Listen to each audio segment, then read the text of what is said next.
Ciao Run e Rospie e benvenuti a questo nuovo fantastico Draw My Childhood al quale vi siete già ricordati di mettere un mi piacino, vero?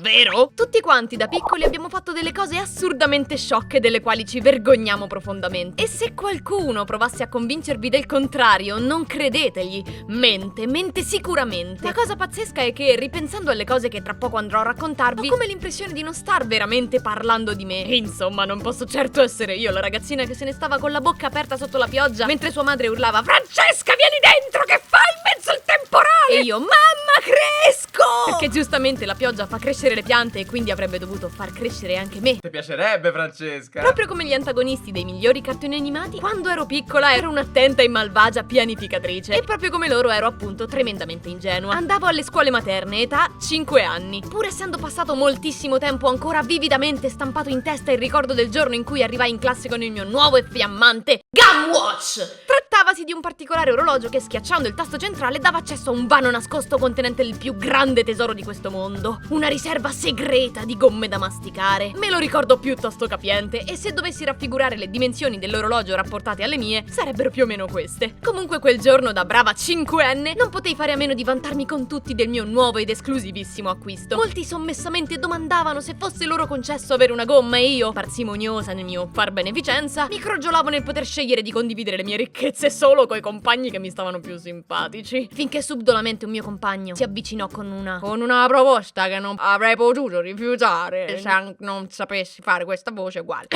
E con le abilità di persuasione degne di un assicuratore mi fa: senti, se tu mi dai tutte le tue gomme, io domani te ne porto 100.000. Tutte le gomme che ho. È un prezzo altissimo da pagare. Certo che, in cambio, se lui dovesse saldare davvero il suo debito, beh, io non so neanche contare fino a 100.000. So esattamente cosa devo fare.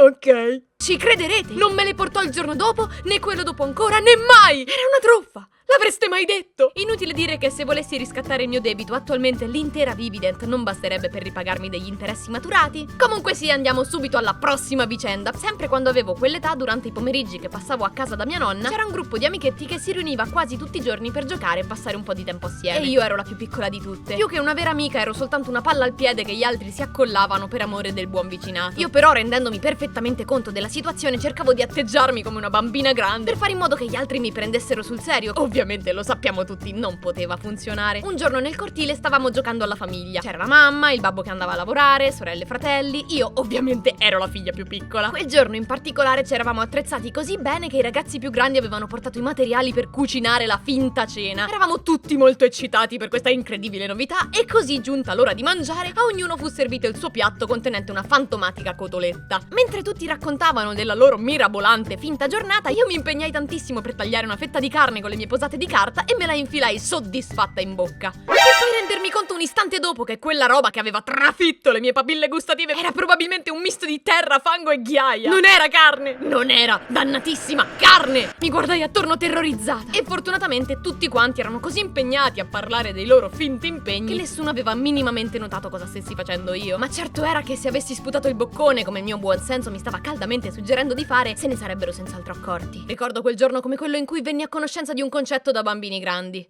salvare le apparenze.